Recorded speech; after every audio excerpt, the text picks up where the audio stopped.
संत श्रेष्ठ ज्ञानेश्वर महाराज, जगद्गुरु तुकाराम महाराज, शांती ब्रह्म संत एकनाथ महाराज आणि समर्थ रामदास स्वामी या संत परंपरेला वंदन. परमपूज्य डॉक्टर काका, आदरणीय मंदाताई, परमपूज्य श्री मुळे शास्त्री यांना वंदन. माझ्या बरोबर सहाध्यायी असणारे माझे सर्व आचार्य बंधू भगिनी यांनाही वंदन. आणि आपण अभ्यासार्थी म्हणून आलेले श्रोते बंधू भगिनी, आपल्या सर्वांच्या अंतःकरणात असलेल्या परमात्म्याला वंदन करून मी माझ्या विषयाला सुरुवात करतो. अध्यात्म आणि जीवन नावाचं डॉक्टर काकांचं हा जे पुस्तक आहे, हा ग्रंथ, त्या ग्रंथामध्ये पहिलाच लेख आहे शुद्ध परमार्थाची निकड. आणि शुद्ध परमार्थाची निकड व्यक्त करताना डॉक्टर काकांनी याच्यामध्ये आपण ज्या संत वाङ्मयाचा अभ्यास करतो आहोत त्या संत वाङ्मयाकडं अभ्यासाची दृष्टी कोणती असावी, कोणत्या दृष्टीनं अभ्यास करावा या संदर्भातलं चिंतन मांडलेलं आहे या लेखामध्ये. संत वाङ्मयानं आपल्याला दिलेली समग्र शिक्षण, आपल्याला जी शिकवण दिली ती आणि आत्ताचे सामाजिक संदर्भ यांचा एकत्रित विचार करून आजच्या काळानुसार त्यामध्ये काही म्हणजे सर्व ग्रंथांच्याबद्दल आदरभाव ठेवून, सर्व ग्रंथांच्यावर श्रद्धा ठेवून त्यातला आजच्या काळानुसार जो संदर्भरहित झालेला भाग आहे तो बाजूला काढून त्या ग्रंथातलं मुख्य उद्देश जो आहे, जो संतांना अभिप्रेत असलेला तो उद्देश पार पाडावा किंवा त्याच्याकडे आपलं लक्ष असावं, इकडं लक्ष वेधण्यासाठी अशा प्रकारचा हा शुद्ध परमार्थाची निकड या आशयाचा लेख काकाने लिहिला आहे. आणि त्याची सुरुवात करताना काकाने पहिल्यांदा दोन प्रकारच्या गोष्टी मांडलेत. एक प्राचीन काळ म्हणजे ज्या काळामध्ये 300-400 वर्षापूर्वी शिक्षणाची सुनियोजित अशी व्यवस्था उपलब्ध नव्हती, त्या काळाबद्दल मांडणी करताना ते म्हणतात की पूर्वीच्या काळी संस्कृत भाषेला प्राधान्य होतं. ज्यांना संस्कृत कळायचं त्यांच्यासाठीच काही विषय उपलब्ध होते. मग त्याच्यामध्ये काव्य असेल, वैद्यकशास्त्र असेल, नाटक असेल किंवा ज्योतिष असेल, व्याकरण असेल, अशा विषयांना प्राधान्य दिलं जायचं. आणि हे विषय संस्कृतमधून शिकवले गेले तर ते व्यक्तिगत स्तरावर शिकवले जायचे. त्यासाठी शिक्षण संस्था अशा स्वरूपात नव्हत्या. नालंदा आणि काशी या ठिकाणी अशी जरी व्यवस्था उपलब्ध असली तरी नंतरच्या काळात जेव्हा तिकडून परकीय आक्रमणं झाली त्या काळामध्ये ही जी ठिकाणं आहेत ही नामशेष होत गेली किंवा तिथून जे शिक्षण मिळायला पाहिजे ते योग्य आपल्याला मिळालं नाही. त्याचा परिणाम काय झाला की अशा परिस्थितीत लोकशिक्षणाची जबाबदारी ही संतांच्यावर आली, संत वाङ्मयावर आली, पुराणिकांच्यावर आली, कीर्तनकारांच्यावर आली आणि त्यांनी त्या काळात लोकशिक्षणाचं काम केलं. या संदर्भात समर्थ रामदास स्वामी असतील म्हणजे ज्ञानेश्वर तुकाराम, समर्थ रामदास स्वामी, संत एकनाथ महाराज यांनी समाजाचं प्रबोधन करण्याचं, समाजाला काही नैतिक मूल्य शिकवण्याचं किंवा आपल्या पूर्वपरंपरा जपण्याचं काम केलं. या संदर्भानं आजच्या शिक्षणाचा विचार केला आपण तर आजचा आपण म्हणजे त्यानंतरचा संत साहित्यानंतरचा आत्ताचा जो 20व्या-21व्या शतकात आपण आलेलो आहोत यामध्ये प्रचंड मोठा ज्ञानाचा प्रस्फोट झाला. ज्ञानाचा प्रस्फोट म्हणण्यापेक्षा असं म्हणून की आपल्यावर माहितीचा प्रचंड मारा आज होतो आहे. इतकी प्रचंड माहिती रोज आपल्याला उपलब्ध होते की त्यातलं काय घ्यायचं आणि काय नाही असा प्रश्न पडतो. शालेय स्तरावर तर शिक्षणाचं ओझं नावाचे कन्सेप्ट आलेले आहे. म्हणजे नव्या जगाबरोबर जायचं असेल तर मुलांना कालचं ज्ञान आज जे आज मिळालं ते काल उद्या लगेच शिळं होऊन जातं आणि नवीन काही माहिती मिळत जाते, नवीन संशोधनं होत जातात. त्यामुळं शालेय स्तरावरच्या मुलांवर सुद्धा शिक्षणाचं ओझं वाढलेलं आहे, अभ्यासाचं ओझं वाढलंय. आणि आपल्याला सुद्धा इतका माहितीचा मारा होतो की त्यातलं खरं काय, खोटं काय, कोणतं बरोबर आहे, नेमकं यातलं काय स्वीकारायचं, यातल्या कोणत्या गोष्टीचा माझ्या जीवनाच्या धन्यतेसाठी, माझ्या जीवनाच्या कल्याणासाठी उपयोग करून घ्यायचा, याबद्दल आपण संभ्रमात राहतो. आणि हा संभ्रम दूर करण्याचं काम या लेखातून केलंय. आज आपल्याकडे मोठमोठ्या शिक्षण संस्था आहेत, इतक्या शिक्षण संस्था आहेत की म्हणजे मला वर्णन करता येणार नाही इतक्या प्रकारच्या विविध क्षेत्रातलं ज्ञान आज आपल्याला विविध शिक्षण संस्थांच्या मधून मिळतंय. ह्याच्यात काकाने एक सुंदर वाक्य टाकलंय ते असं आहे की मला आवडलं हे, भारताला आता राजकारणाचं अजीर्ण झालंय. ह्याचा अर्थ शिक्षणाचा परिणाम झाल्यामुळं अगदी 17-18 वर्षाच्या मुलाला सुद्धा आंतरराष्ट्रीय पातळीवर किंवा देश पातळीवर किंवा राज्य पातळीवर कोणत्या नेत्यानं कशात राजकारण केलं हे त्याला लगेच कळायला लागलं. हे कशामुळं कळायला लागलं तर आता हा जो माहितीचा हे साठा आपल्याला उपलब्ध होतो आहे किंवा जी समाज माध्यमं उपलब्ध आहेत किंवा जे शाळांमधून शिक्षण मिळतं, साक्षरता वाढली, त्याचा परिणाम म्हणून काय झाला की हे सगळं कळायला लागलं. समर्थ रामदास स्वामी दासबोधामध्ये त्या काळात लिहित असताना नख काढावी, तळ्यात चूळ भरून टाकू नये, सकाळी उठून बहिर्दशेला जावं, अशा प्रकारच्या काही सूचना करताना दिसतात. तर आजच्या काळातला शिक्षणाचा विचार केला तर आज हे काही लहान मुलाला सांगावं लागत नाही. आज त्याला सगळं लहानपणापासून, त्याची आई शिक्षित आहे, वडील शिक्षक आहेत, त्या शिक्षित आहेत, त्यामुळे त्यांना सगळं घरामध्येच उपलब्ध होतं. आरोग्याचे धडे घरामध्ये मिळतात. व्यापार उद्योग यांचं शास्त्र आज प्रगत झालेलं आहे. आणि कुटुंब म्हणजे शिक्षणाचा परिणाम झाल्यामुळं कुटुंब, समाज, शासन यांना ठकवण्याचे, फसवण्याचे प्रमाण सुद्धा काय झालेलं आहे, वाढलेलं आहे. शिक्षणाचा एक परिणाम झाला म्हणजे आपण सुशिक्षित झालो, पण सुसंस्कारित झालो का, हा एक मोठा प्रश्न. खरं तर स्वामी विवेकानंद म्हणतात शिक्षण कशाला म्हणायचं, माणसाला माणूस म्हणून जे जगायला शिकवतं त्याला काय म्हणायचं, शिक्षण. पण आज आपल्याला ह्याचं उलटं चित्र दिसतं. ज्याचं जितकं शिक्षण जास्त झालेलं आहे तितका तो आपल्या कुटुंबाला, समाजाला फसवण्यात पुढे आहे. म्हणजे खरं तर शिक्षणाचा उपयोग कशाला, आपला माणूसपणा जिवंत ठेवण्याला, माणूस म्हणून जगण्याला प्राधान्य द्यायला हवं होतं. म्हणून स्वामी विवेकानंद म्हणतात माणूस घडवणं हे शिक्षणाचं मुख्य ध्येय आहे. आणि माणूस घडवण्यासाठी त्या काळात संतांनी सुद्धा काही नैतिक मूल्यांचे उपदेश केले. आम्हाला हे आता आमच्या रोजच्या शिक्षण पद्धतीमुळे मूल्य शिक्षण आहे. आणि हे सगळं जरी असलं तरी मूल्य शिक्षणाच्या संदर्भात विचार करताना अनेक उद्योगपती आहेत, मोठमोठे व्यवसाय सुरू करणारे आहेत, व्यापारी आहेत, त्या क्षेत्रात उंचीवर पोहोचलेले लोक आहेत. त्यांनी आपले आदर्श निर्माण करून ठेवले. आज या मुलांना काहीतरी आपल्यासमोर आदर्श दिसतात, त्या आदर्शांच्या वाटेनं आपण गेलं पाहिजे हे त्यांनाही कळतं, बरोबर. आणि हे त्यासाठी आपल्यालाही जर तसं मोठं व्हायचं असेल तर आपण कष्ट घेतले पाहिजेत हेही माहिती आहे. पण आज त्याच्या पुढे आपण पाय टाकतो आहोत. कष्टाशिवाय श्रीमंत होण्याकडे आजची आपली वाटचाल चाललेली आहे. त्यामुळं नैतिक मूल्य संत काळापासून जरी आमच्याकडे आली असली तरी त्या मूल्यांनी आमच्यातलं माणूस पण काही जिवंत ठेवलेलं आहे असं दिसत नाही. मूल्य शब्दाची न्यायमूर्ती चंद्रशेखर धर्माधिकारी यांनी सुंदर एक व्याख्या केली होती, आमच्या प्रशिक्षणात सांगितली होती. ते म्हणतात गायीचं मूल्य म्हणजे काय, आपल्याला माहिती आहे एखाद्या पुस्तकाचं मूल्य आम्ही म्हणतो, मूल्य म्हणजे किंमत. तर मूल्य ही गोष्ट वेगळी आहे आणि किंमत ही गोष्ट वेगळी आहे. बाजारात गाई आणि म्हैशीचं दूध विकत मिळतं कारण त्याला किंमत असते, पण बाजारात आईचं दूध विकत मिळत नाही कारण त्याला मूल्य असतं. त्यामुळं संतांनी सांगितलेली जी नैतिक मूल्य आहेत किंवा आता आम्हाला आमच्या शाळेमध्ये रोज मूल्य शिक्षणाचं गेली 10 वर्ष मूल्य शिक्षण आहे, पण मूल्य शिक्षणाचे कोणते चांगले झालेले परिणाम आता काही समाजात आपल्याला दिसत नाही. या उलट आपल्या शिक्षणाचा आपण जे शिक्षण घेतलं त्या शिक्षणाचा उपयोग करून दुसऱ्यांना फसवण्याचं, समाजाला, शासनाला फसवण्याचे प्रकार वाढलेले आहेत. शासनाने कोणत्याही योजना सुरू केल्या की त्या योजनेत आपण कसं बसू यासाठी खोटं आधार कार्ड तयार करणं, खोटं पॅन कार्ड तयार करणं, खोटे जन्मतारखेचे दाखले करणं, खोटे जातीचे प्रमाणपत्र काढणं आणि योग्य काही पदं मिळवणं, अशा प्रकारचे आपल्याला चित्र समाजात दिसून येतं. आणि हे दिसत असताना ह्या दोन्हींचा विचार केला आपण, म्हणजे प्राचीन काळात संतांनी केलेली लोकशिक्षणाची कामगिरी आणि आता आपण या शिक्षणाच्या प्रवाहात असताना हे शिक्षण आम्हाला माणूस म्हणून जगायला शिकवतं का याचा विचार केला तर थोडंसं नकारात्मक चित्र आपल्याला दिसून येतं. मगाशी मी एक वाक्य म्हटलं की माणसाच्या बाळाचा माणूसच करायचा आणि त्यासाठी शिक्षण आहे. पण एखादी शेळी व्याली तर शेळीची जी पिलं असतात ती 1-2 दिवसात इकडे तिकडे उड्या मारायला सुरू करतात. शेळीचे एक बाळ म्हणजे पिलं आहे आणि एका आईनं बाळाला जन्म दिला. ह्याच्यातला दोन्हीतला फरक असा दिसतो की एखादी शेळी व्याली आणि तिनं 2 पिलांना जन्म दिला तर 2-4 दिवसाच्या कालावधीत ही पिलं इकडे तिकडे फिरायला लागतात, उड्या मारायला लागतात. शिक्षणशास्त्राच्या भाषेत त्याला असं म्हणतात की या पिलांचं सोशलायझेशन लवकर होतं, म्हणजे सामाजिकरण होतं. म्हणजे ती शेळीची पिलं आहेत ती समाजाशी, आजूबाजूशी लगेच एकरूप होऊन जातात, उड्या मारायला लागतात, आपापलं अन्न ग्रहण करायला सुरू करतात. पण हे चित्र माणसाच्या बाळात दिसत नाही. प्राण्याच्या बाळाचं बालपण लवकर संपतं, पण माणसाच्या बाळाचं बालपण लवकर संपत नाही. माणसाचं बाळ 24व्या वर्षी रस्त्यानं नीटच चालेल याची कुठलीही खात्री देता येत नाही.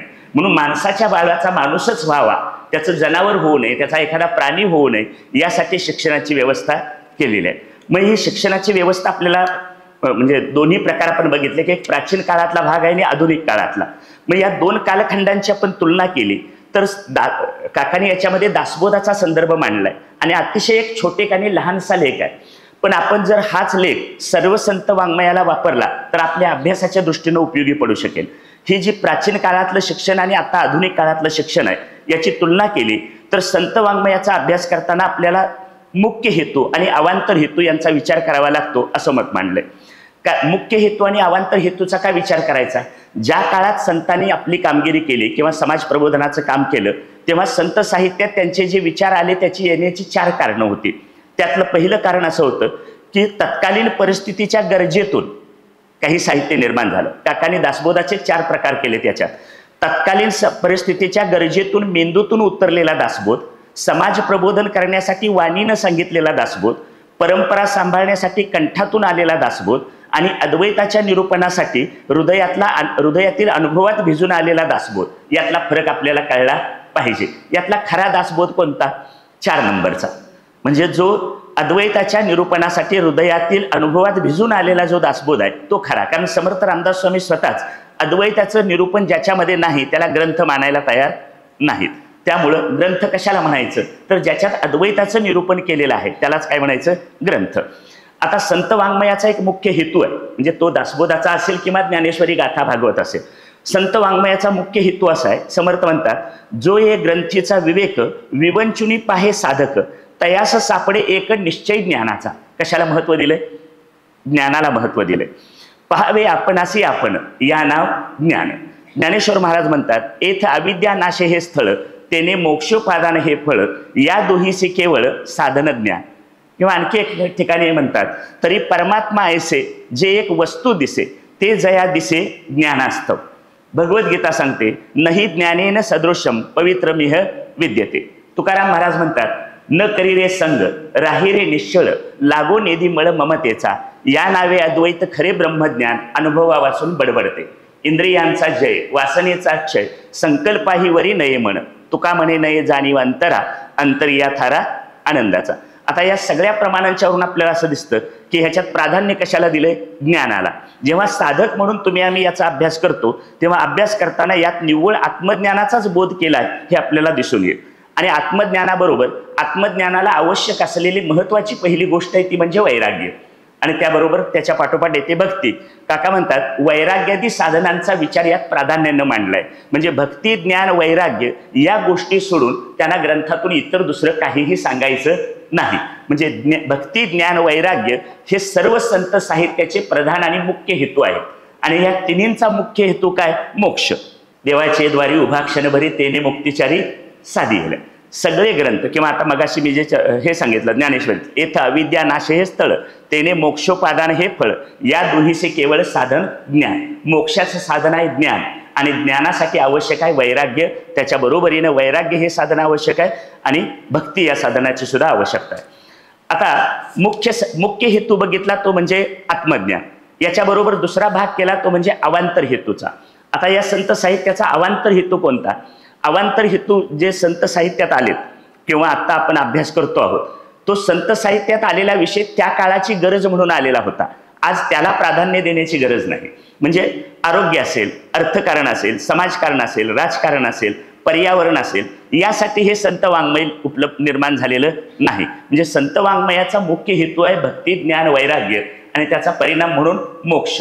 हे हेतू समोर ठेवले की त्या दृष्टीने आपण त्या ग्रंथाकडे बघू आणि त्याच्यातला जो भाग आपल्याला या चारांच्या संदर्भात उपयोगाचा आहे तेवढाच आपण काय करू? स्वीकारू. असं का म्हटलं तर अर्थकारणासाठी अर्थशास्त्र आहे, राजकारणासाठी राज्यशास्त्र आहे, समाजकारणासाठी समाजशास्त्र आहे, आरोग्यासाठी आरोग्यशास्त्र आहे, माहिती तंत्रज्ञान नावाचं नवीन शास्त्र आहे किंवा व्यवस्थापन शास्त्र नावाचं एक शास्त्र आहे. अनेक प्रकारची शास्त्र आज उपलब्ध आहेत आणि त्या संदर्भातलं समग्र अतिशय उत्तम आणि प्रगत असं वाङ्मय आज आपल्याला काय उपलब्ध झालेलं आहे. त्यामुळं त्याचा अभ्यास करण्यासाठी संत साहित्य वापरण्याची बिलकुल आवश्यकता नाही. ते जिथं जिथं जे भाग आले असतील ते आत्ताचा संदर्भ त्याला लागू पडत नाही. त्यामुळं त्या ग्रंथाबद्दल श्रद्धा ठेवून, आदरभाव ठेवून ते वगळावं आणि आपल्या परमार्थाच्या मुख्य उद्दिष्टासाठी ज्या गोष्टी उपयोगाच्या आहेत त्याच्याकडे आपण काय केलं पाहिजे? लक्ष केंद्रित केलं पाहिजे. म्हणजे अवांतर हेतूसाठी संत साहित्यात संत वाङ्मयाचा अभ्यास जर आपण करायला लागलो तर आपण त्यात रमण्याचा किंवा रंगण्याचा हे जास्त असतो. कारण त्या बाकी इतर गोष्टींना जर आपण महत्त्व दिलं तर आपल्या त्या परिचित गोष्टी असतात आणि त्या परिचित गोष्टी असल्यामुळं त्या परिचित गोष्टी माहीत करून घेण्यात किंवा त्याची चिकित्सा करण्यात आपला वेळ जातो आणि मुख्य हेतूकडे दुर्लक्ष होतं. मुळात संत साहित्य निर्माण होताना संत आपल्या अवताराचे काही हेतू सांगतात. ज्ञानदेवांच्या बाबतीत असं म्हणतात, लोपले ज्ञान जगी हित नेनती कोणी अवतार पांडुरंग नाव ठेविले ज्ञानी. लोपले ज्ञान जगी म्हणजे का कोणत्या ज्ञानाचा लोप झाला? स्वस्वरूपाच्या ज्ञानाचा, आत्मज्ञानाचा लोप झाला. हित नेनती कोणी, लोकांना आपलं हित काय आहे हे कळत नाही. आणि ते सांगून देण्यासाठी आम्ही आलेलो आहोत. तुकाराम महाराज म्हणतात, आम्ही वैकुंठवासी आलो याच कारण असे, बोलिले जी ऋषी साच भावे वर्ताया. खरं तर आम्हाला इकडे काही येण्याचं कारण नव्हतं, आम्ही वैकुंठातच राहणारे आहोत. पण आम्हाला ऋषीमुनींनी शास्त्रग्रंथांनी जो मार्ग दाखवून दिला तो त्या मार्गाने चालता येतं, त्या मार्गाने चालून आपल्याला शाश्वत सुखाची परमात्मा पदाची प्राप्ती करून घेता येते, जीवनाची धन्यता करून घेता येते, आपल्या जीवनाचं कल्याण करून घेता येतं, हे दाखवण्यासाठी आम्ही आलेलो आहोत. नाथ महाराज म्हणतात, धर्माची वाट मोडे अधर्माची शिग चढे, तरी आम्हा येणे घडे जड जीवा उद्धरणे. जे संतांचे हेतू काय आहेत? आमचं अज्ञान दूर करणं आणि आमचा उद्धार करणं, आणि आमचा उद्धार करणं याच्यातच आमच्या जीवनाचं कल्याण करून देण्याचा मुख्य हेतू संतांचा आहे. आणि मग या दृष्टीने जर विचार केला तर त्याचेच ह्याच ग्रंथाचे जे मुख्य हेतू आणि अवांतर हेतू असे दोन भाग बघितले, त्याच्यात आणखी एक भाग वाढवता येतो की या अशा प्रकारच्या ग्रंथांचे संतांच्या ग्रंथाचे दोन भाग करता येतात. एक काही उपासनेचे ग्रंथ आहेत आणि काही अभ्यासाचे ग्रंथ आहेत. अभ्यासाचे ग्रंथ कोणते? विचारसागर, वृत्तीप्रभाकर, पंचदशी हे अभ्यासाचे ग्रंथ आहेत. काही उपासनेचे ग्रंथ आहेत, रामरक्षा स्तोत्र, शिवलीलामृत किंवा विष्णू सहस्त्रनाम, गजानन महाराजांची पोथी किंवा इतर देवदेवतांची स्तोत्र, हे कसले ग्रंथ आहेत? उपासनेचे ग्रंथ आहेत. पण काही ग्रंथ जे आमचं संत साहित्य ज्याला आम्ही म्हणतो ते दोन्ही प्रकारात मोडतं. हे ग्रंथ अभ्यासाचेही आहेत आणि हे ग्रंथ उपासनेचे आहेत. म्हणजे ज्ञानेश्वरी, गाथा, एकनाथी भागवत, दासबोध हे ग्रंथ आपल्याला याचा अभ्यासही करता येतो आणि उपासना करता येते. उपासनेचा संदर्भ भावनेशी आहे, म्हणजे उपासनेला भावनेचा संदर्भ असतो, तर इतर अभ्यासाला अर्थाचा सहाय्य असतं. म्हणजे अभ्यासाला अर्थानुसंधान लागतं आणि उपासनेला भावानुसंधान लागतं. जनाबाई म्हणतात, वाचावी ज्ञानेश्वरी डोळा पहावी पंढरी, ज्ञान होय अज्ञानासे ऐसा वर त्या टिकेसे. आता का ज्ञानेश्वरी वाचा, का डोळ्यानं पंढरी पहा, याचं कारण सांगताना जनाबाई म्हणतात, ज्ञान होय अज्ञानासे. आमचा मुख्य हेतूच काय आहे? म्हणून सगळ्या संत साहित्याचा मुख्य हेतू आहे ज्ञान, आणि हे ज्ञान व्हावं, आपलं अज्ञान दूर व्हावं, यासाठी काय करायचं आहे? या ग्रंथांचा अभ्यास करायचा. किंवा म्हणून आणखी ज्ञानेश्वर महाराजांनी स्वतःच ज्ञानेश्वरीबद्दल लिहिलंय, म्हणून काया मने वाचा जो सेवक होईल येचा, तया स्वानंद साम्राज्याचा चक्रवर्ती करी. म्हणजे जो कोणी काया वाचा मने या ज्ञानेश्वरीची सेवा करील तो स्वानंद साम्राज्याचा राजा होईल, सम्राट होईल. स्वानंद साम्राज्याचं राजा होणं हे कशाने शक्य आहे? ज्ञानेश्वरीची काया वाचा मने सेवा केली तर. कायेनं सेवा करायची म्हणजे काय करायचं? खूप वेळ मोकळा मिळतो, मोकळा वेळ मिळत असेल तर दुपारच्या वेळी लिहून काढावं, दासबोध लिहून काढावा, ज्ञानेश्वरी लिहून काढावी. हा कशाने आहे? ही ज्ञानेश्वरीची सेवा आहे. त्याचं वाचन करावं, ही वाणीनं करता येतं. मग हे वाचन आणि लेखन होत असताना मनानं त्याचं काय करावं? चिंतन करावं. अशा प्रकारे काया वाचा मने ज्ञानेश्वरीची, काया वाचा मने दासबोधाची, काया वाचा मने गाथेची काय करता येते? सेवा करता येते. आणखी या संदर्भातला काही हे जे संत साहित्य आहे त्याच्यात मुख्य हेतू मी सांगितला खरा, पण अभ्यासाचा आणि उपासनेचा भाग विचारात केला की या साहित्याबद्दल आपल्या मनात आणखी काही बरेचसे गैरसमज असतात. नुकताच एकाने मला एकदा प्रश्न विचारला, कुठला तरी ते आता व्हिडिओ आले होते ह्याच्यावर युट्यूबवर, की या ज्ञानेश्वरीतल्या या 5 ओव्या तुम्ही वाचल्या की तुमच्या हाडांचे विकार बरे होतील. काय होय, खरं आहे का म्हणून मला विचारलं. मी काय त्या म्हणजे त्यात नेमकं काय आहे ते मी काही बघितलं नव्हतं, पण मला चोखामेळ्यांची कथा माहिती आहे. मंगळवेढेला एका बांधकाम चालू असताना ते बांधकाम कोसळून चोखामेळा त्या जमिनी मातीच्या ढिगाऱ्याखाली गाडले गेले. त्यांच्याबरोबर अनेक कामगारही त्याच्यात गाडले गेले आणि 6 महिन्याच्या कालावधीनंतर नामदेवांना समाधी बांधावीशी वाटली म्हणून नामदेव तिकडं त्यांचे अस्थी शोधायला गेले. तेव्हा अस्थी शोधायच्या कशा? तर ज्या हाडांच्या मधून विठ्ठल विठ्ठल असं नाम येईल त्या अस्थी कोणाच्या आहेत? चोखोबांच्या आहेत. आणि म्हणून मग नामदेव तिकडे गेले आणि त्यांनी चोखोबांच्या अस्थी शोधून आणल्या आणि पंढरपूरच्या मंदिराच्या दारात आपल्याला चोखामेळ्यांची समाधी बघायला मिळते. आता दोन्हींचा फरक बघा, म्हणजे हाडाचे विकार बरे होतात म्हणून ज्ञानेश्वरी वाचणं आणि एकांच्या हाडातून विठ्ठल विठ्ठल हे नाम येणं, याच्यातला शुद्ध परमार्थ कोणता आणि अशुद्ध कोणता? हाडाचे विकार बरे होत नाहीत किंवा होणार नाहीत, कदाचित एखाद्याचा कुणाचा अनुभव असेलही, त्याबद्दल माझं काहीही दुमत नाही, पण त्या हाडांचे विकार बरे करण्यासाठी ज्ञानेश्वरी लिहिलेली नाही, एवढं अधोरेखित करून ठेवायचं. काहींनी सांगितलं या ओव्या वाचल्या की तुमचे डोळ्याचे विकार बरे होतील, आणि असं कुठून कुठून काहीतरी ऐकायला मिळालं की मग लोक कीर्तनकार आणि प्रवचनकारांना असे प्रश्न विचारतात, काय हो, पण आपण त्या दृष्टीने तसा अभ्यास केलेला नसतो, त्यामुळे आपल्याला हे कळत नाही. एक पुस्तक बघितलं, ज्ञानेश्वरीतला पर्यावरण विचार. ज्ञानेश्वरीतला पर्यावरण विचार. आता ज्ञानेश्वरीतला पर्यावरण विचार हा दृष्टांतांच्या संदर्भाने आलेला आहे. म्हणजे मूळ तत्व पटवून देण्यासाठी त्यातले दृष्टांत म्हणून वापरलेत. पण अभ्यासकानं काय केलं, ज्ञानेश्वर महाराजांनी ज्ञानेश्वरीत मांडलेला पर्यावरण विचार या नावाचं आपलं स्वतःचं एक स्वतंत्र पुस्तक केलं. दासबोधातलं राजकारण निरूपण या नावाचं दुसरं एक पुस्तक झालं. तुकाराम महाराजांचं अर्थकारण या नावाचं एक वेगळं पुस्तक. खरं तर जोडून या धन उत्तम व्यवहारे उदास विचारे वेच करी परावे या नारी माऊली समान हे दिले नेमुनी ठाईचीची. याच्यात नैतिक मूल्यांची शिकवण आहे. समर्थ म्हणतात घरी असोनी सुंदरी परस्त्रीसी प्रेमाधारी. ही त्या काळापासून आजपर्यंत चालत आलेली नैतिक मूल्यांची शिकवण आपण अजूनही अंगीकारली नाही, किंवा समाजात कुणी किती तोंडफोड करून सांगितलं तरी सुद्धा आपण त्या नैतिक मूल्यांची जोपासना करत नाही. असं का करत नाही? कारण त्या नैतिक मूल्यांना जोपर्यंत आपण शाश्वत सुखाशी जोडत नाही तोपर्यंत त्याचं महत्त्व कळत नाही. एक शाश्वत सुखाचा भाग आहे आणि दुसरा क्षणिक सुखाचा भाग आहे. परमार्थ शाश्वत सुखाचा विचार करतो आणि प्रपंच क्षणिक सुखाचा विचार करतो. आपण सगळेजण कशात अडकलेलो आहोत? क्षणिक सुखात अडकलेलो, म्हणजे प्रपंचात अडकलेलो आहोत. आणि प्रपंच जेव्हा क्षणिक सुखाचा विचार करतो तेव्हा क्षणिक सुखाचा विचार केला की न्याय अन्याय नीती अनिती धर्म अधर्म या कुठल्याही बाबींचा विचार केला जात नाही. आणि त्यामुळं जर या इतर गोष्टींना जर आपण प्राधान्य देत राहिलो तर महत्वाचा जो मुद्दा संतांना सांगायचा आहे तो बाजूला पडतो. आता मी एक वाक्य म्हटलं की परमार्थ हे खऱ्या शाश्वत सुखाचं साधन आहे. परमार्थ हे खऱ्या शाश्वत सुखाचं साधन आहे. आता हे शाश्वत सुखाचं साधन, या शाश्वत सुखाच्या साधनालाच म्हणायचं आहे मोक्ष. शाश्वत सुखाचं साधन म्हणजे मोक्ष.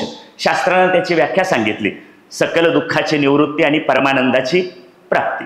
मी तुम्हाला सगळ्यांना एक प्रश्न विचारतो, समोर बसलेल्या अभ्यासार्थींना, नाही कुठल्या आचार्यांना किंवा इतरांना नाही. प्रश्न असा आहे, तुम्हाला सर्वांना सुख पाहिजे की नको? एका शब्दात उत्तर द्यायचं, पाहिजे. जर समजा कुणी नको म्हणत असेल तर त्यांना तपासायला न्यावं लागेल, बरोबर? म्हणजे इथं सगळ्यांची इच्छा आहे की आम्हाला सुख पाहिजे. पुढचा प्रश्न, हे सुख तुम्हाला दुःख राहून पाहिजे का दुःख जाऊन पाहिजे? दुःख राहून पाहिजे की दुःख जाऊन पाहिजे? जाऊन पाहिजे. ठीक आहे.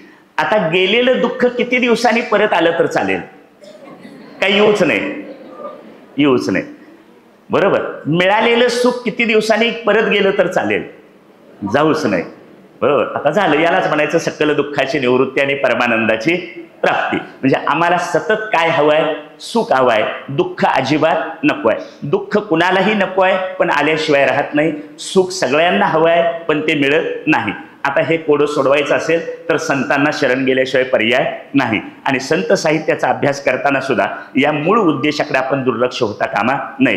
ज्ञान, आत्मज्ञान हा याचा महत्त्वाचा उद्देश आहे. मोक्ष मिळवायचा असेल, आत्मपद प्राप्त करायचं असेल, निर्विशेष सुखाची म्हणजे निर्विशेष सुखाची प्राप्ती करून घ्यायची असेल, विषयरहित म्हणजे कशावर आणि कुणावरही अवलंबून विषय निरपेक्ष सुख प्राप्त करून घ्यायचं असेल तर काय करायला पाहिजे? त्या दृष्टीनंच या संत साहित्याचा आपण अभ्यास केला पाहिजे. विषय निरपेक्ष सुखालाच आपण आनंद म्हणतो. विषय निरपेक्ष सुखाला आनंद. सगळे संत मोक्ष म्हणजे आनंद, आनंद म्हणजे मोक्ष, ही सरळ व्याख्याच आहे. जन्ममरण परंपरा दूर होणं हा त्याचा साईड इफेक्ट आहे. तुका ज्ञानेश्वर महाराज म्हणतात, सर्व सुखाचे आगर बाप रखुमा देवीवर, सुखरूप ऐसा दुजा कोण आहे माझ्या पांडुरंगा सारिका. त्या सुखालाच आनंद म्हटलंय. अवघाचे संसार सुखाचा करीना आनंदे भरीन तिन्ही लोक. ज्ञानेश्वर महाराज. आनंदाचे डोही आनंद तरंग, आनंदाचे अंग आनंदाची. तुकाराम महाराज सांगतात. नाथ महाराज म्हणतात, अवघेची त्रैलोक्य आनंदाचे आता चरणी जगन्नाथा चित्त ठेले. म्हणजे सगळे संत कशाची भाषा बोलतात? आनंदाची भाषा बोलतात. म्हणून मोक्ष म्हणजे आनंद, आनंद म्हणजे मोक्ष. दुसरा एक त्याच्यात भाग आहे की मोक्ष म्हणजे निर्भयता. मोक्ष म्हणजे निर्भयता. आता ही निर्भयता कशाच्या संदर्भात आहे? आपल्याला सर्वांना एक भय आहे, ते म्हणजे सगळ्यात मोठं भय, महाभय आहे, ते मृत्यूचं. मृत्यूच्या भयाला महाभय म्हटलंय. त्याला योगशास्त्र मृत्यूच्या भयाला अभिनिवेश असं म्हणतं. इथं बसलेल्या सगळ्यांना आपल्याला मृत्यूचं भय वाटतं. मग मृत्यूच्या भयातनं सुटायचं असेल, मृत्यूचं भय वाटतं का? तर जोपर्यंत हे शरीर म्हणजे मी ही गाठ पक्की आहे तोपर्यंत याच्यात जाण्याची आपल्याला काय होते? भीती वाटते. मग मी आहे म्हणून शरीर आहे का शरीर आहे म्हणून मी आहे? आत्मा नावाचं तत्व आहे म्हणून शरीर आहे का शरीर आहे म्हणून आत्मा आहे? पाणी आहे म्हणून लाटा आहेत का लाटा आहेत म्हणून पाणी आहे? चालेल, माझ्याशी बोललं थोडं तुम्ही तर. ही माझी खोड आहे शाळेतली, त्याचा काय दुष्परिणाम आहे, बरोबर? पाणी आहे म्हणून लाटा आहे. तसं हे तत्व असं आहे म्हणून आपली ही असंख्य शरीरं दिसतात. म्हणजे तुकाराम महाराज म्हणतात, सत्य तू सत्य तू सत्य तू विठ्ठला.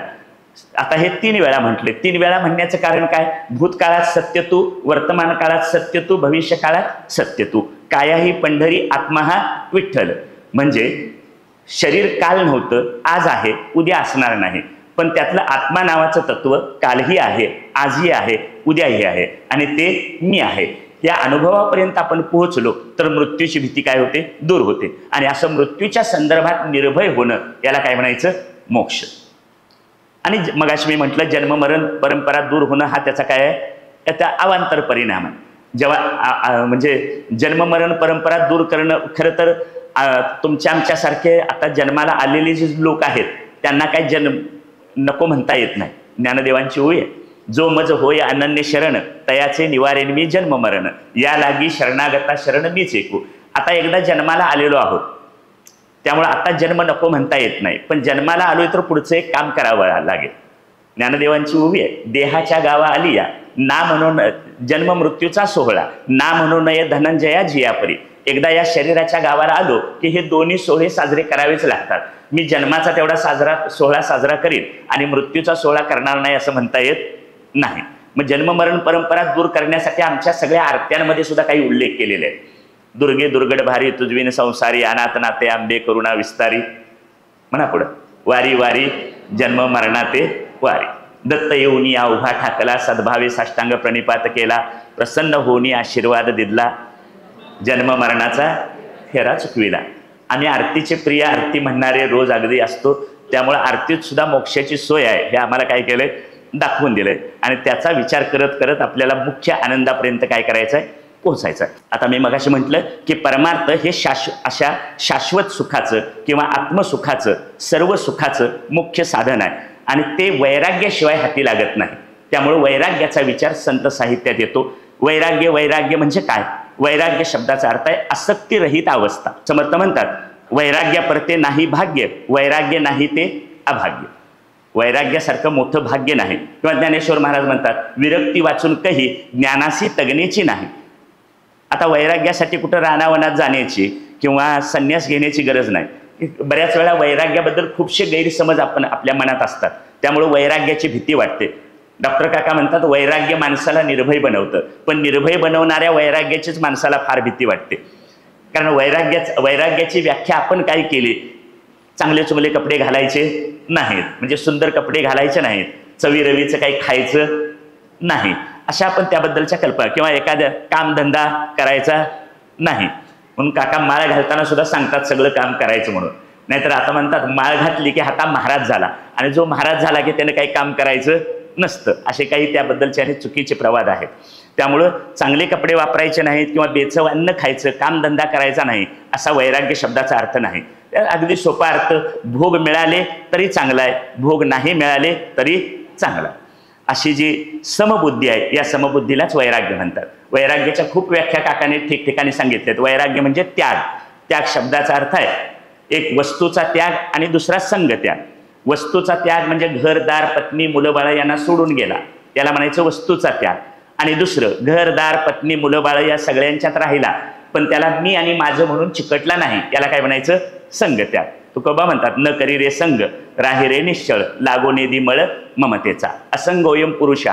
किंवा भगवद्गीता सांगते असंग शस्त्रेनं दृढेनं चित्वा. असंगत्वाच्या शस्त्रानं हे संसार वृक्षाचं मूळ काय कर? छेदून टाक. म्हणून वस्तू त्याग आणि संग त्याग. वस्तू त्याग करून असा कुणीतरी एखादा गेला तर त्याला आपण संन्यासी म्हणतो. डॉक्टर काका अशा प्रकारच्या संन्यासाला विरोध करतात, कारण तो आपण स्वीकारायचा नाही. आपण सगळे गृहस्थाश्रमी आहोत. कारण ते तुकोबांचं एक वचन सांगतात, जरी झाला संन्यासी तरी माध्याने तोंडवासी. म्हणजे एखाद्यानं जरी संन्यास घेतला आणि तो घर सोडून बाहेर गेला तरी दुसऱ्या दिवशी दुपारी 12 वाजता त्याला भूक लागते. त्यामुळे पोट भरण्यासाठी एखाद्या धर्मशाळेत किंवा ट्रस्टमध्ये का असं खावं लागतं. त्यामुळे अशा प्रकारचा संन्यास काही उपयोगाचा नाही. मग त्यापेक्षा काय करावं? घरात राहूनच संन्यास घ्यावा. याची सुंदर व्याख्या ज्ञानदेवाने केली. मी माझे ऐसी आठवण, विसरले जयाचे अंतकरण, पार्था तो संन्यासी जाण निरंतर. म्हणजे घरात राहून सुद्धा आपण सगळ्या घरातले जे काय आपल्याला सुख, घरातली म्हणून गृहस्थाश्रमातली काही म्हणून सुख मिळतात ती घेऊन सुद्धा आपण वैराग्याचं साधन काय करू शकतो? सांभाळू शकतो. हे वैराग्य येईल कसं याबद्दल ज्ञानदेवांच्या छान 2 ओवी आहेत. म्हणजे आपल्याला वैराग्य पाहिजे आहे, पण वैराग्याची भीती वाटते हाही एक भाग आहे. वैराग्याच्या चुकीच्या कल्पना आहेत त्याही आपण समजावून घेतल्या. पण हे जे वैराग्य आहे हे आमच्याकडे येईल कसं, त्याची एक खुणगाठ ज्ञानदेवाने सांगितली. संसाराया समजता जाणी जे जै अनित्यता तै वैराग्य दवडिता पाठी लागे. हा संसार अनित्य जड दुःखरूप आहे, परमात्मा सच्चित आनंद रूप आहे. असा दोन्हींचा विवेक केला, या दोन्हींचा विचार केला तर आपल्याला कळेल की अनित्य संसार अनित्य जड दुःख रूप आहे आणि परमात्मा सच्चित आनंद रूप आहे. मग जर सच्चित आनंद रूप पदाची प्राप्ती व्हायची असेल तर अनित्य जड दुःखरूप असलेलं काय केलं पाहिजे, सोडून दिलं पाहिजे आणि त्याचं मिथ्यात्व कळलं पाहिजे. मग ते मिथ्यात्व परोपरीनं कीर्तन ऐकून, प्रवचन ऐकून, सत्संगात राहून आपण हे परोपरीनं काय केलं पाहिजे, संसाराचं मिथ्यात्व समजावून घेतलं पाहिजे. म्हणून म्हणतात संसाराया समजता जाणी जे जै अनित्यता तै वैराग्य दवडिता पाठी लागे. म्हणजे तुम्ही वैराग्य नको म्हणालात तरी पाठी लागेल. याचा अर्थ काय, लहान मुलं आपल्या घरात खेळत असतात, अगदी घरातली लहान मुलं 2-4 वर्षाची मुलं खेळतात, भातुकलीचा खेळ खेळतात. मुलं भातुकलीचा खेळ खेळत असताना ते सत्यत्वाने खेळतात, त्यामुळे त्यात कमी जास्त झालं तर त्यांची भांडण तंटे सुद्धा होतात. पण त्यांच्या खेळाकडे आई वडील कौतुकानं पाहतात. लहान मुलांच्या खेळाकडे आई वडील कौतुकानं पाहतात. का कौतुकानं पाहतात, तर त्यांना माहीत असतं हे सगळं काय आहे, खोटं आहे. हे तात्पुरतं खेळ चालू आहे तोपर्यंत सत्य आहे, नंतर काय करायचं, हे सगळं एखाद्या बॉक्समध्ये गुंडाळून ठेवायचं, हे माहीत असतं. म्हणून आई वडिलांना त्याचं कौतुक वाटतं. तसंच इथं आहे, संसाराया समजता जाणी जे जै अनित्यता तै वैराग्य दवडिता पाठी लागे. आणि त्याला आणखी एक पूरक दृष्टांत देतात. विषय रांदिली रस सोये जै जेवणारा ठाऊवे होय तै तो ताटची सांडून जाये जियापरे. समजा 4 दिवसाचा उपाशी माणूस आहे आणि जेवायला बसला. आता जेवणातलं घास घेणार इतक्यात त्याला कळलं की त्या अन्नात विष पडलंय. आता 4 दिवसाचा उपाशी असला, केव्हा एकदा जेवण असं झालेलं असलं तरी अन्नात विष पडलं हे कळल्यावर तो त्याचा स्वीकार करणार नाही. तै तो ताटची सांडून जाई जियापरी. म्हणजे त्या अन्नाचा तो काय करतो, त्याग करतो. तसंच आम्ही ज्या संसारात आहोत त्या संसारात सुद्धा आम्ही आमच्या बुद्धीनं त्याला त्याच्यात सत्यत्वाचं विष टाकलंय. मग शब्द स्पर्श रूप रसगंध या 5 विषयांना सत्यत्व दिलं, किंवा मी आणि माझं असं ज्याला ज्याला म्हणतो त्याला सुद्धा आपण काय केलं, सत्यत्व दिलं. आणि मग संत साहित्य आपल्याला वर्णन करून सांगतं की संसार अनित्य जड दुःखरूप आहे आणि परमात्मा सच्चित आनंद रूप आहे.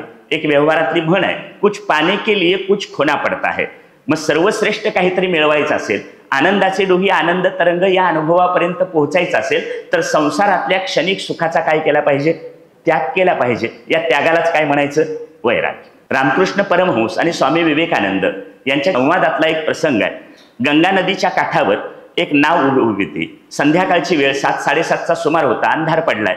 अशा वेळी 4 माणसं नावेत बसतात, नाव वलवायला सुरू करतात. तास झाला, 2 तास झाला तरी नाव पलीकडच्या काठावर पोहोचत नाही. ते वल्ल मारत राहतात. दुसऱ्या दिवशीची सकाळ होते तेव्हा कळतं की नाव पलीकडच्या काठावर पोहोचलेली नाही, ती अलीकडच्या काठावर आहे. मग का नाव हल्ली नाही जाग्याहून, म्हणून ते बघतात तर नाव वाऱ्यानं हेलकावू नये म्हणून त्याला एका दोरीनं बांधून ठेवलेली होती. ती दोरी त्यांनी सोडलेली नाही. काय शिकायला मिळतं, आम्ही सगळेजण वर्षानुवर्ष कीर्तन ऐकतो, प्रवचन ऐकतो, कीर्तन करतो, प्रवचन करतो, पण आम्ही आमच्या घरात बांधलेल्या दोऱ्या अजून सोडलेल्या नाहीत. परिणामी आमची नाव काही पहिलं तीराला पोहोचणार नाही. ती जर पोहोचायची असेल तर कधीतरी दोरी तिथून काय केली पाहिजे, सोडली पाहिजे. ती अशी दोरी तिथून सोडणं, हे बंधन सोडणं, यालाच काय म्हणायचं, वैराग्य. आणखी एक किस्सा कुठंतरी कथेत वाचलेला. एक निमुळत्या तोंडाची घागर होती. त्या घागरीत काही चणे ठेवले होते. आता एका माकडाला असं वाटलं की त्यातले चणे घ्यावे म्हणून त्यानं हात घातला. हात घातल्यानंतर खाण्यासाठी चणे मुठीत पकडले तेव्हा हात काय होईना, बाहेर येईना. आता तो हात बाहेर काढायसाठी उपाय काय, जे हातात पकडून ठेवलंय ते काय केलं पाहिजे, सोडलं पाहिजे. आणि ते सोडल्याशिवाय आपल्याला याच्यातून बाहेर पडता येणार नाही. एखाद्या उद्यानात, बागेत कुठंतरी आपण फिरायला जातो. फिरायला बसल्या बसल्या आपली एक माणसाची सवय असते, जर आपण जमिनीवर बसलो तर बसल्या बसल्या त्याला एखादा खडा घेतो, त्या खड्यानं असं काहीतरी रेघोट्या मारतो. एखादी हिरवळ असेल तर गवताची काडी घेतो, त्या गवताच्या काडीनं काहीतरी खानाखुणा काही लिहिण्याचा प्रयत्न करतो. गप्पा मारणं चालू असतं. 5-10 मिनिटं, अर्धा तास गप्पा मारून झाल्या की उठून घरी परत जाताना ती काडी हलक्या हाताने आपण टाकून देतो आणि पुढे जातो. आता जितक्या सहजपणे हातातली काडी सोडली तितक्या सहजपणे आपल्याला काय सोडता आलं पाहिजे, म्हणा की काहीतरी ज्यामध्ये आपण अडकलेलो आहोत तितक्या त्या सहजपणे काय करता आलं पाहिजे, सोडता आलं पाहिजे. म्हणून आपली संस्कृती 4 आश्रमांची मांडणी करते. म्हणजे 100 वर्षाचं तुम्हाला आयुष्य दिलंय तर 25 वर्षाचा ब्रह्मचर्य आश्रम आहे, त्याच्या पुढची 25 वर्ष गृहस्थाश्रम आहे, त्याच्या पुढची 25 वर्ष वानप्रस्थाश्रमाची आहेत आणि त्याच्या पुढची संन्यास आश्रमाची आहेत. काकांच्या सांगण्यानुसार आपण कोणी संन्यास घेणार नाही, त्यामुळे पुढची 25 वर्ष कमी करूया आणि एक आश्रम पण कमी करून टाकूया. बरोबर. मग आता आपल्याजवळ उरले 3 आश्रम आणि 75 वर्षाचं आयुष्य, कारण 100ची कुठलीही गॅरंटी आपल्याजवळ नाही. मग आता तिन्हींची विभागणी केली तर संसारातून कितव्या वर्षी बाहेर पडायला पाहिजे? 25 वर्षाचा गृहस्थाश्रम झाला, शिकून स्वतःच्या पायावर उभा राहण्याचा, आणि 25 वर्षाचा 25 वर्ष ब्रह्मचर्य आश्रम, 25 वर्ष गृहस्थाश्रम, म्हणजे 50 वर्ष हे वय आहे कशातून बाहेर पडण्याचं? संसारातून बाहेर पडण्याचं. हळू बोलतात बघा, कोण म्हणत नाही मोठ्यानं. याच्यातून काय व्हायला पाहिजे? बरं ठीक आहे, आणखी एक 10 वर्षाची मुदत वाढ देऊया. 10 वर्षाचं एक्सटेंड, निदान 60व्या वर्षी तरी काय झालं पाहिजे? याच्यातून बाहेर पडलं पाहिजे आणि मनानं बाहेर पडलं पाहिजे आणि वानप्रस्थाश्रमात गेलं पाहिजे. आता वानप्रस्थाश्रमाचा अर्थ आहे वनात जाऊन ईश्वराचं चिंतन करणं. पण आता वनच कुठं शिल्लक नाही तर कुठं जायचं? वन काय, आपण कुठं जंगलं शिल्लक राहिलेले नाहीत. लोकसंख्या इतकी वाढली त्यामुळे जंगलातले प्राणी आता माणसांच्यात यायला लागलेत, त्यामुळे त्यांच्यापासून रक्षण करणं ही मोठी आणि दुसरी जबाबदारी आली आहे. मग वनात जायचं राहू दे, पण घरातल्या घरात सुद्धा वानप्रस्थाश्रम स्वीकारता येतो. स्वयंपाकघरातली सत्ता फक्त सोडायची आणि आपल्या खोलीत जाऊन राहायचं. बरोबर. आमचं राज्य कुठं असतं? आपण अनेक राजांच्या कथा ऐकतो, म्हणजे प्राचीन काळात जे अनेक राजे होऊन गेले, या राजांनी या आपल्या संस्कृतीतल्या याचा पालन, ह्या सर्व आश्रमांचं पालन केलं. म्हणजे ब्रह्मचार्य आश्रम, गृहस्थाश्रम, आणि आपला मुलगा हाताशी आला की आपलं राज्य त्याच्याकडे सोडून निर्मम होऊन ते बाहेर पडले आणि ईश्वराचं चिंतन करायला वनात गेले. अशा अनेक राजांच्या कथा आपल्या संस्कृतीमध्ये आहेत, आपल्याला दिसतात. आपलं घर सुद्धा एक आपलं राज्य आहे. ते राजे होते मोठ्या साम्राज्याचे, तसे आम्ही नसलो तरी आमचं घर हे सुद्धा काय आहे? आमचं राज्य आहे. याच्यातून सुद्धा कधीतरी काय करता आलं पाहिजे? बाहेर पडता आलं पाहिजे. बाहेर पडावं काय करावं? जावं सज्जनगडावर, जावं आळंदीला, जावं देहूला आणि आपल्या जीवनाचं सार्थक आणि कल्याण करून घ्यावं. आणि असं बाहेर पडणं, यालाच काय म्हणायचं? वैराग्य. आता पुढं या वैराग्यानंतर, हे वैराग्य आपण अशा प्रकारचं आपल्याला प्राप्त झालं, किंवा वैराग्य आपण ज्ञान आणि वैराग्य या दोन्हींची प्राप्ती झाली, तर त्याचा संबंध सरळ आपला कशाशी जोडायचा आहे? मगाशीपासून मी एक सारखा शब्द उच्चारतोय, शाश्वत सुख. परमार्थ हे कशाचं साधन आहे? शाश्वत सुखाचं, आत्मसुखाचं, सर्व सुखाचं किंवा आनंदाचं, निर्भय होण्याचं, निर्वासन होण्याचं. तुकाराम महाराज म्हणतात, आयुष्याच्या साधने सच्चिदानंद पदवी घेणे. म्हणजे या आयुष्याचा, जीवनाचा उपयोग करून काय करायचं आहे? सच्चित आनंद रूप ही पदवी प्राप्त करून घ्यायची आहे. मग आता एकदा वैराग्य आम्हाला प्राप्त झालं की या वैराग्यानं मग आपल्या जीवनातलं अनितीनं वागणं, अधर्मानं वागणं, कारण वैराग्य कळलं की आपल्याजवळ जे आहे त्याचंच मिथ्यात्व कळलं तर दुसऱ्याचं अधर्मानं, अन्यायानं, अनितीनं लुटावं अशी बुद्धी होणार नाही. हा वैराग्याचा आपल्याला होणारा फायदा आहे. त्यामुळं अनितीनं वागणं, अन्यायानं वागणं, दुसऱ्या अधर्मानं वागणं, हे दुर्गुण जे आहेत, हे दुर्गुण आपोआपच काय होतात? वैराग्याच्या बळानं बाजूला होतात. त्यानंतर वैराग्याला जोडून दुसरं साधन येतं भक्तीचं. दुसरं साधन आहे भक्तीचं. आता भक्ती कशाला म्हणायचं? भक्तीच्या बद्दल सांगताना म्हणतात, तो समर्थ रामदासांचं वचन आहे, भक्त म्हणजे अभक्त नव्हे, अभक्त म्हणजे भक्त नव्हे. जो भक्त असतो तो भगवंताशी एकरूप होऊन गेलेला असतो. भक्तीची साधी सोपी व्याख्या आहे, अंतःकरणातला भाव म्हणजे काय आहे? भक्ती. मुळात भक्तीची सुरुवातच भावातून होते. भावे विन भक्ती, भक्ती विन मुक्ती, बळे विन शक्ती बोलू नये. भाव बळे आकळे, एरवी ना कळे, करतळे आवळे तैसा हरी. भावे विन देव, न कळे निसंदेह. म्हणजे कशाला महत्व आहे? भावाला. भावाला दुसरा भाव शब्दाचाच अर्थ आहे प्रेम, विश्वास किंवा श्रद्धा. आता भाव आणि प्रेम हे दोन्ही समानार्थी शब्द आहेत. मग त्याची व्याख्या काय करायची? भाव म्हणजे काय किंवा प्रेम म्हणजे काय, याची काय व्याख्या करता येईल? तर भावाचं आणि प्रेमाचं आपल्याला काही यथार्थ म्हणजे व्याख्या किंवा स्वरूप वर्णन करता येत नाही. आणि जर प्रेमाची व्याख्या करताच आली, जी आपण वयाच्या 20-25व्या वर्षी कॉलेजला असताना करतो, ती धादांत खोटी असते. कारण समर्थांचं सांगणं आहे किंवा सगळ्या संतांचंच सांगणं आहे. नारद भक्ती सूत्रातलं एक सुंदर सूत्र आहे, ते असं म्हणतात, अनिर्वचनीयम प्रेम स्वरूपम मुकास्वादनवत. प्रेमाची व्याख्या करता येत नाही, प्रेमाचं निर्वचन करता येत नाही. हे प्रेम कसं आहे? मुकास्वादनवत. म्हणजे एखाद्या मुक्या माणसानं गुळ खाल्ला तर गुळाच्या गोडीचा अनुभव येतो, पण गुळ कसा आहे हे त्याला सांगता येत नाही. म्हणून अनिर्वचनीय प्रेम स्वरूप मुकास्वादनवर. यालाच तुकाराम महाराज म्हणतात, प्रेम नये सांगता बोलता दाविता अनुभव चित्ता चित्त जाणे. तरी पण आम्ही म्हटलं, हट्टच धरला की तुम्ही म्हणता प्रेमाबद्दल बोलता येत नाही, तरी पण आम्हाला प्रेम म्हणजे काय ते सांगा. तर कबीर म्हणतात, तुम्हाला खरंच प्रेम बघायचं असेल तर गोकुळात जा, यमुनेच्या काठावर जा आणि तिथं प्रेमाचा सगुण साकार आकार तुम्हाला काय करेल बघायला मिळेल. कबीरा कबीरा क्या कहते हो ज्या जमुना के तीर, एक गोपी के प्रेम में बहे गए कोटी कबीर. एक गोपी के प्रेम में बहे गए कोटी कबीर. म्हणजे तुम्हाला प्रेमाचा आकारच बघायचा असेल तर काय करा, तुम्ही यमुनेच्या काठावर जा, गोकुळात जा आणि तिथं ते बघा. नारदांचं पहिलं सूत्रच आहे नारद भक्ती सूत्रातलं, सा तू अस्मिन परम प्रेमरूपा. भगवंतावर ईश्वरावर अत्यंतिक प्रेम म्हणजे काय, भक्ती. पुढे एका सूत्रात ते म्हणतात, नारदस्तु तदर्पित खिलाचारता तद विस्मरणे परम व्याकुलता. मला भगवंताचं विस्मरण झालंच कसं म्हणून तो काय करतो, व्याकुळ होतो. आणि जो खरा अस्सल भक्त आहे तो आपली सगळी कर्म भगवंताला अर्पण करून करतो, किंवा सर्व कर्म भगवंताला अर्पण करतो. तुकाराम महाराजांची व्याख्या, हेची थोर भक्ती आवडते देवा, संकल्पावी माया संसाराची. इथं माया शब्दाचा अर्थ आहे प्रेम. संसारावरचं प्रेम कमी करा आणि हळूहळू परमात्म्यावरचं प्रेम काय करा, वाढवा. आता असं वैराग्य आणि अशी भक्ती आपल्याजवळ निर्माण झाली की आपल्यात जो एक कर्तृत्वाचा अहंकार असतो, वैराग्य आणि भक्ती हे दोन्ही म्हटलं मी, जो कर्तृत्वाचा अहंकार असतो तो वैराग्याच्या साधनामुळं आणि भक्तीच्या साधनामुळं कर्तृत्वाचा अहंकार निघून जातो आणि अहंकारही कमी होतो. कर्तृत्वाचा अहंकार काय आहे, मी केलं माझ्यामुळं झालं, मी नसतो तर हे झालं नसतं, असा कर्तृत्वाचा अहंकार. आपण एक सगळे साधी सोपी कल्पना करूया. आपण जेव्हा एखादं काम मी केलं असं म्हणतो, मी नोकरी केली, मी स्वयंपाक केला किंवा आणखी एखादं काम, ह्या कार्यक्रमाचं आयोजन केलं, मी केलं कोणी, या शरीरानं. बरोबर, शरीर कशाचं बनलंय, पंचमहाभूताचं. पंचमहाभूत जड आहेत त्यामुळे ती काही करत नाहीत. त्यात असलेलं आत्मा नावाचं तत्व अक्रिय आहे त्यामुळे आत्मा काही करत नाही.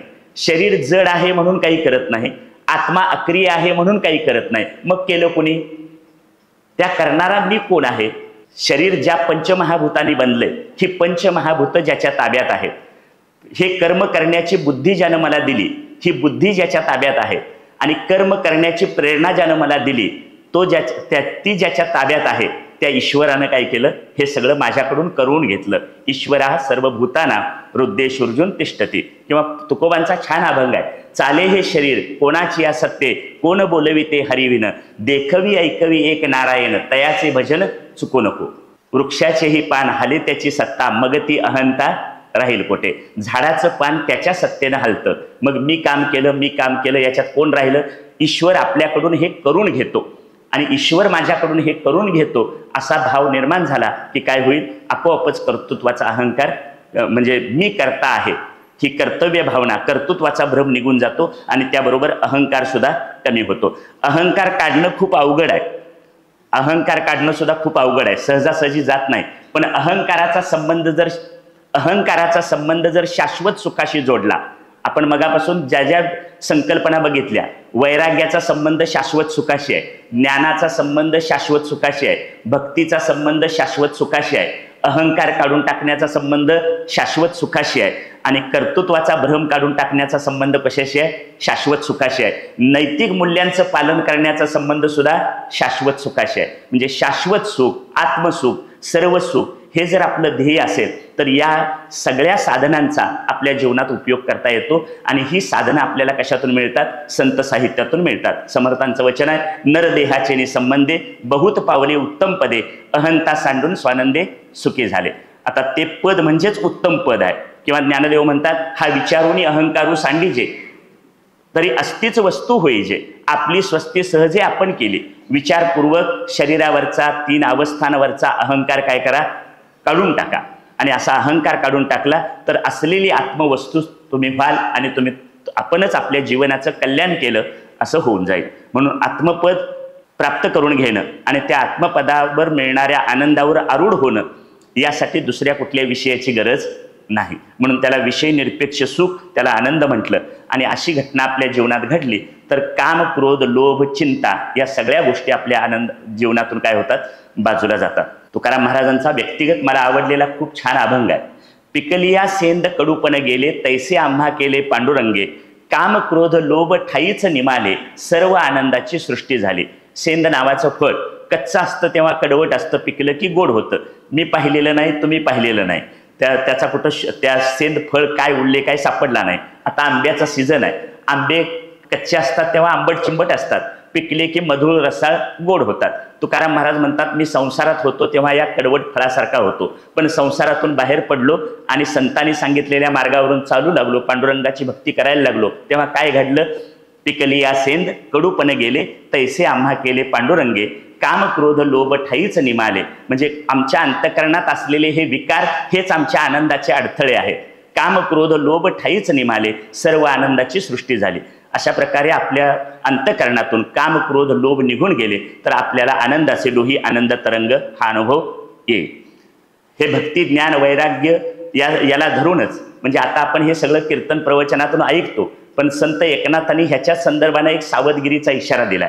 ते असं म्हणतात, भक्ती ज्ञान विरहित इतरा गोष्टी न कराव्या, प्रेम भरे वैराग्याच्या युक्ती विवराव्या, जेणेकरून मूर्ती ठसावी अंतरी श्रीहरीची, ऐशी कीर्तन मर्यादा आहे संतांच्या घरची.